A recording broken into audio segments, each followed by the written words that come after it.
Hello friends, and welcome to yet another session of fault finding and diagnosis of Godrej appliances. Today we would be touching upon the topic of spin tub not working or not rotating. This would be in semi-automatic washing machine. So let's proceed.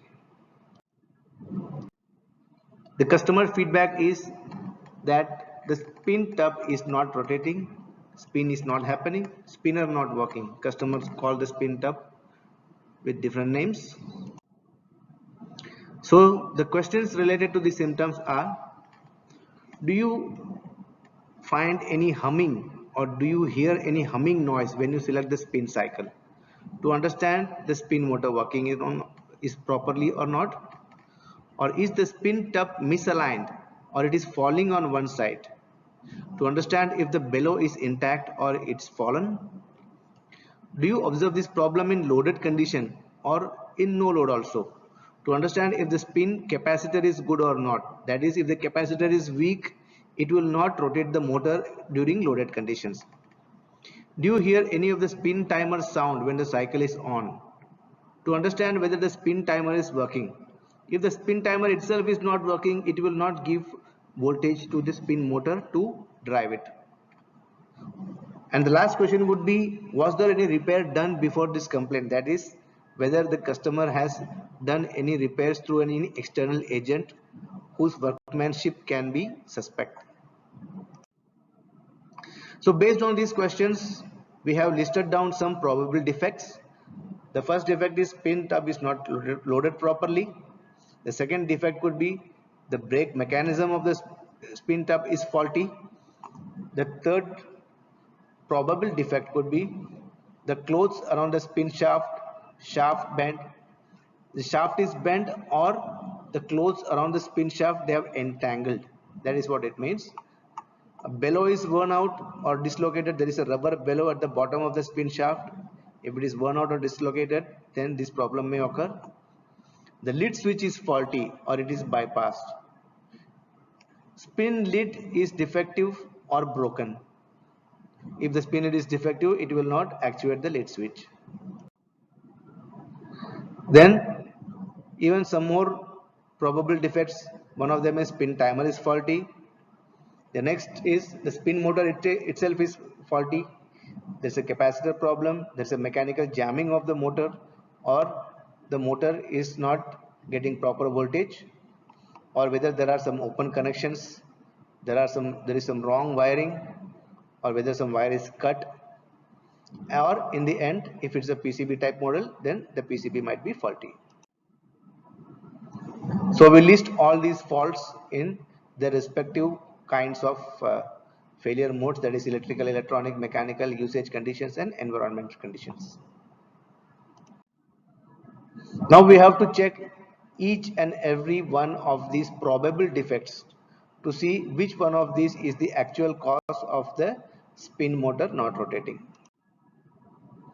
The required tools are a T-spanner of 8 mm or 10 mm in some cases, then a ring spanner to open the motor, then a Phillips head screwdriver and a multimeter to check the voltages and resistances of the motor. The first defect, that is the spin tub is not loaded properly. Check if the spin tub is overloaded. Many a times it happens that the customer tends to overload the spin tub beyond its capacity. The capacity of the spin tub is always half that of the wash tub. That means if the wash tub is of the capacity of 8 kilos, then the spin tub would be of the capacity of maximum 4 kilos and not more than that. This has to be understood both by the technician as well as by the customer. Overloading can jam the spin tub and this can result in the spin tub is not rotating. And while loading the spin tub, the customer has to load the heavy clothes at the bottom and light clothes on the top, so that there is even distribution of clothes in the tub. And then we have to place the spin cap by pushing it into the spin tub. We have to ensure that the spin cap is placed horizontally above the clothes. It should not itself be tangled or entangled in the clothes. If there is a sound from the spinner, open the spin lid and rearrange the laundry. That is what we should say to the customer. Means maybe the laundry or the clothes are not properly arranged, so we may have to rearrange sometimes. Even in case of a small lot of clothes, the spin cap should be placed on the upper part. This is a safety requirement. Otherwise, this could lead to vibrations and cause a rattling sound during the spin cycle. This we have to take care of. The second defect is that the brake mechanism could be faulty. If the brake mechanism is jammed and the brake is continuously jammed on the spin rotor, that means it will not allow the spin motor to rotate, and this could cause the problem of spin tub not rotating. Sometimes the brake spring, it could be dislocated, it could be rusted, it could be broken, or there will be some loose tension in the spring. All these things have to be checked. If the brake is loose, we can adjust the spring tension by changing the brake wire metal hook holes. There are some holes given where we can adjust a spring tension to a certain extent. Ideally, it should be in the third hole so that the proper setting of the brake pad is achieved. If the metal hook between the brake wire and the brake is broken, we have to replace the metal hook. There is a metal hook which is the connection between the brake wire and the brake pad. If the brake pad or the brake spring is faulty or it is rusted, we have to immediately replace the brake assembly. The brake pad may sometimes get loose, sometimes the brake pad may get entangled inside with the spin, the rotary part of the spin motor. All these could lead to jamming of the mechanical jamming of the spin motor, and it will result in the spin motor not rotating. We have to check for any cloths or small cloth or any other foreign particle which is jammed around the spin shaft of the spin tub. So this jamming of cloth or some other foreign particle will cause this symptom of spin tub not rotating. We also have to check whether the spin shaft has any bend. If it is slightly bent also, it will cause unnecessary load on the motor, and sometimes the motor will jam. Then we have to check whether the bellow is worn out. The bellow is a rubber part which is a barrier between the wet clothes and the motor below. If the bellow is torn, then the water from the drying clothes, it can trickle down into the motor and it can cause the motor windings to burn or windings to open. Thereby the motor will not run. So we have to check whether there is a crack in the rubber in the bellow, or whether the bellow is torn or it has been dislocated from its space. All these things have to be checked. If the bellow is dislocated, we have to again refit it at the correct location if it is not torn. If it is torn, then we have to replace the bellow. The entire bellow assembly we have to replace. Sometimes the spin motor shaft must have rusted, and because of that the brass bush on the bellow which slides on the spin motor shaft can get jammed, and this can cause the bellow to get torn. See, the tearing of the bellow could be because of this reason of rusting on the spin motor shaft, because of which the bush at the center of the bellow, it gets jammed on the shaft and then it tears the rubber part of the bellow. So we have to understand the linkage between the rusting of the spin motor shaft and the bellow getting torn. And if we find any rusting, we have to properly clean the rust, and then we have to apply applicable oil or grease or any other lubricant on the motor shaft so that it can slide or it can rotate easily inside the bush. If the spin tub shaft is bent, then we have to replace the spin tub assembly because the shaft is attached to the spin tub. And also we have to ensure, after fitting the bellow, we have to ensure that there is no water leakage from through the bellow below to the motor. The spin tub is not rotating. Defect number 5 is lead switch is faulty. If the lead switch is faulty, then there will be no power going to the spin motor, because the lead has to be closed during the spin cycle. Only then the motor will run. And who will ensure that the lead is closed? The lead switch. The lead switch contacts has to be pressed from inside. There has to be a contact between both the leads of the lead switch when the door is closed. We have to check for the continuity between the two leads of the lead switch when the spin door is closed.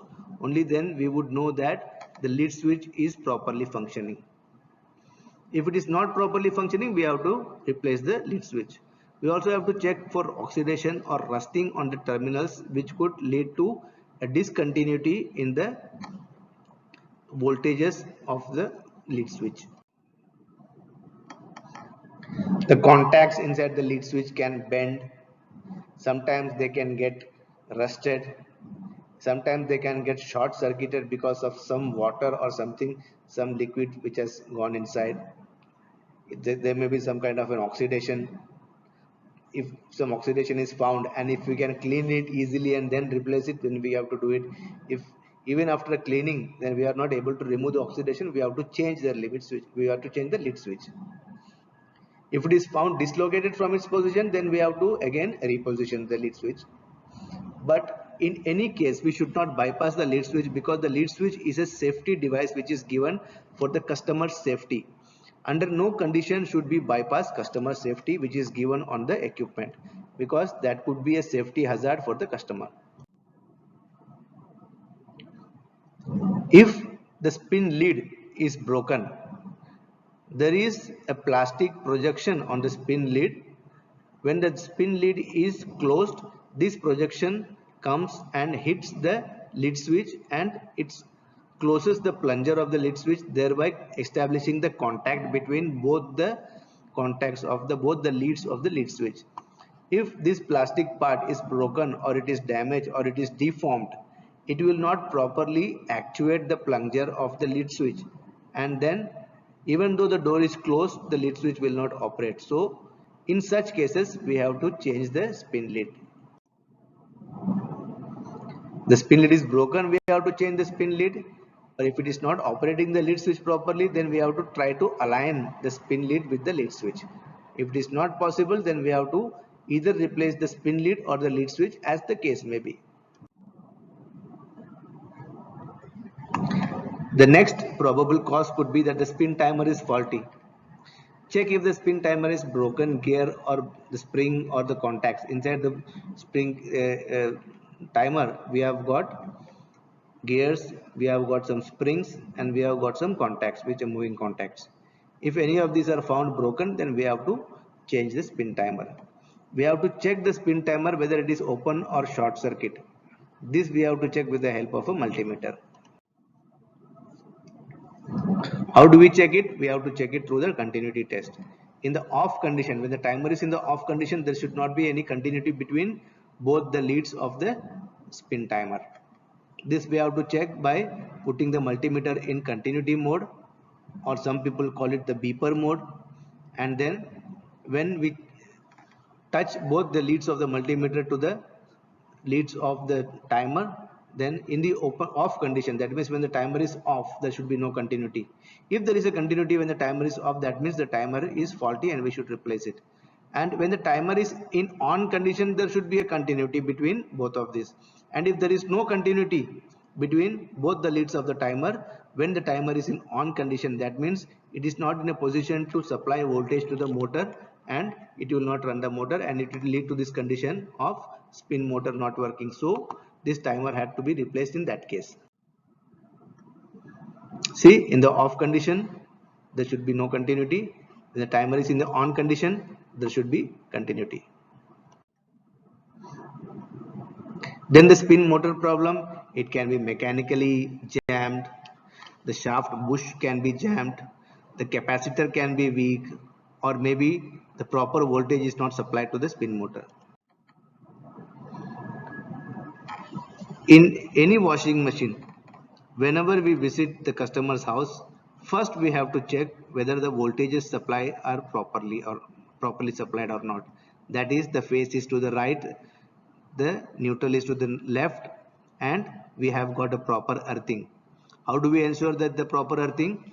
We have to check the voltage between the neutral and the earthing pin, and it should be ideally 0 volts or a maximum of 2 to 3 volts and not more than that. If the voltage between the neutral and an earthing is to the tune of 10 volts, 20 volts, 30, 40, 50 volts, that means there is a poor earthing over there and it can interfere with the working of the machine. Then we have to ask the customer to correct their power connection. And the phase neutral voltage or the phase earth voltage should be almost similar, and they should be somewhere around 230 volts plus or minus 10 volts. This voltage should not fall below 160 volts or it should not rise above 260 volts. In both these conditions, it can be damaging to the machine, or the machine will not run properly.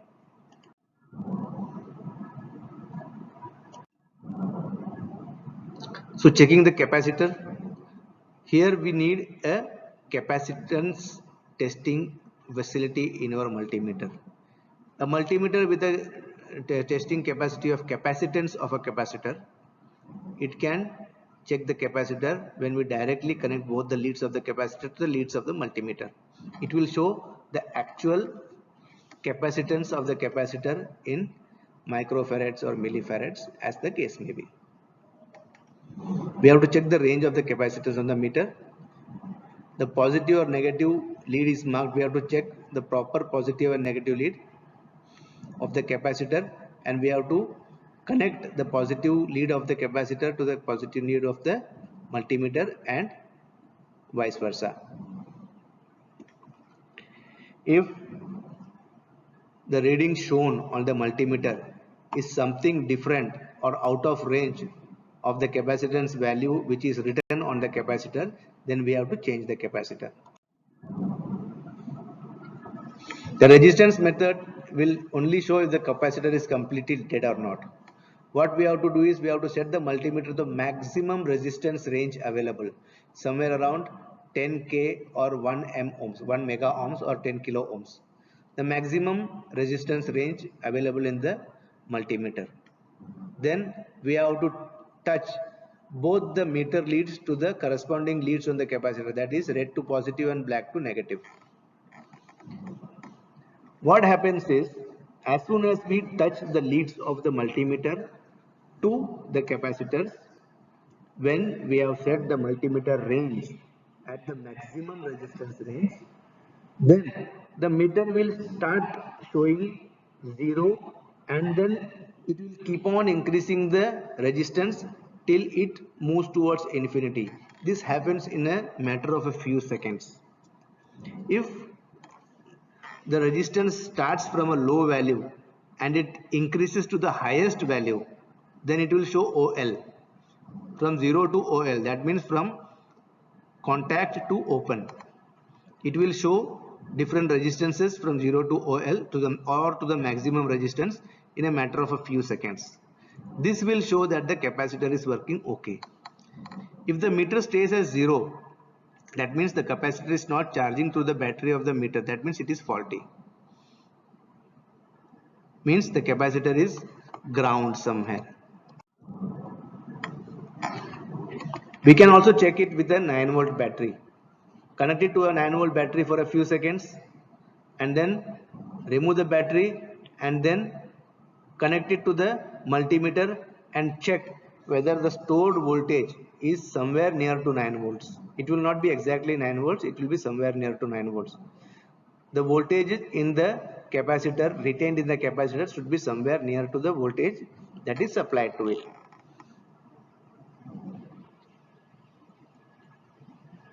And as soon as you touch the multimeter terminals to the capacitor, it will show somewhere near to 9 volts and it will suddenly drop to 0.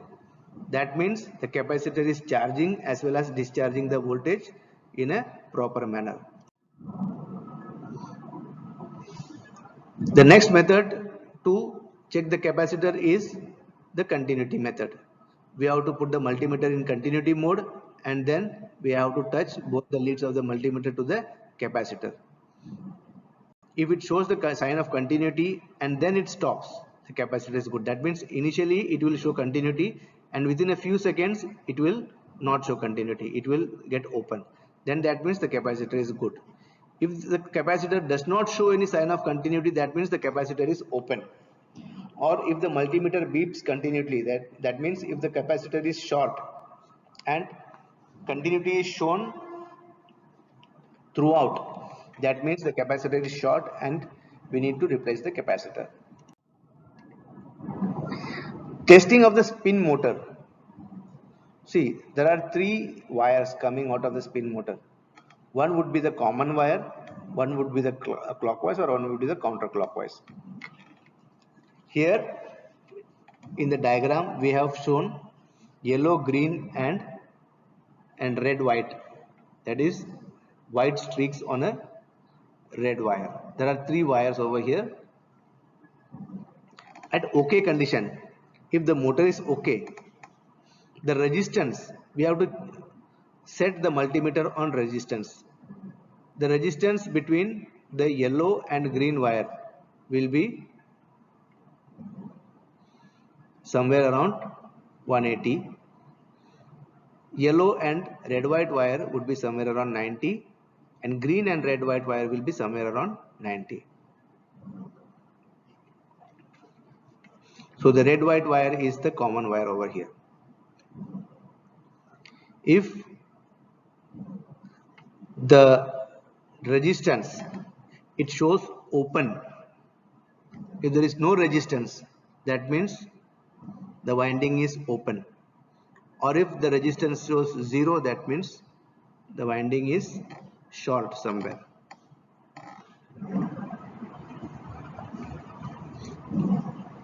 And spin motor RPM lower than 1000 RPM in slow speed, that means there is some kind of a partial jamming of the spin motor inside somewhere.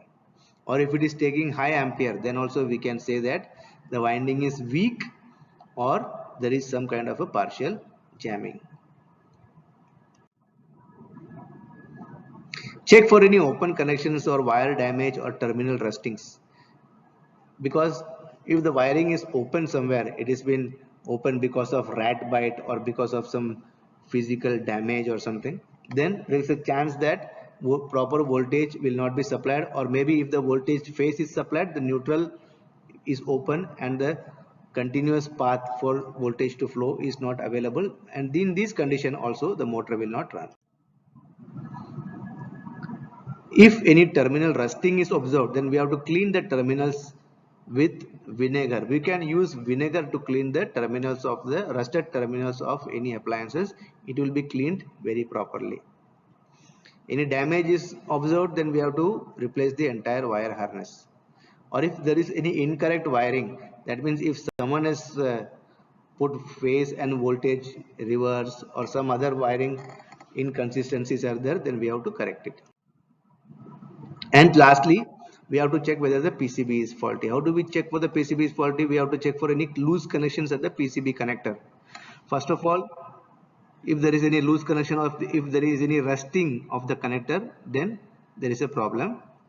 Or if the proper voltage is not available at the PCB connector for the spin motor, then also the PCB is at fault. In case of loose connections, we have to reflict the connector properly. In case of rusted connections, we can try cleaning it with vinegar, or if it is not possible, if the PCB pins are rusted, then we may have to replace the PCB. If the voltage at the PCB connector is incorrect, then PCB is faulty. Means the PCB output to the spin motor, if the voltage is not properly given by the PCB to the spin motor, then the PCB is faulty, then we have to replace the PCB. So these are the various methods of checking the fault of spin motor not working in a semi-automatic washing machine. We hope you have liked this diagnosis mode, and we will be back with yet another diagnosis mode on a later day. Thank you and goodbye.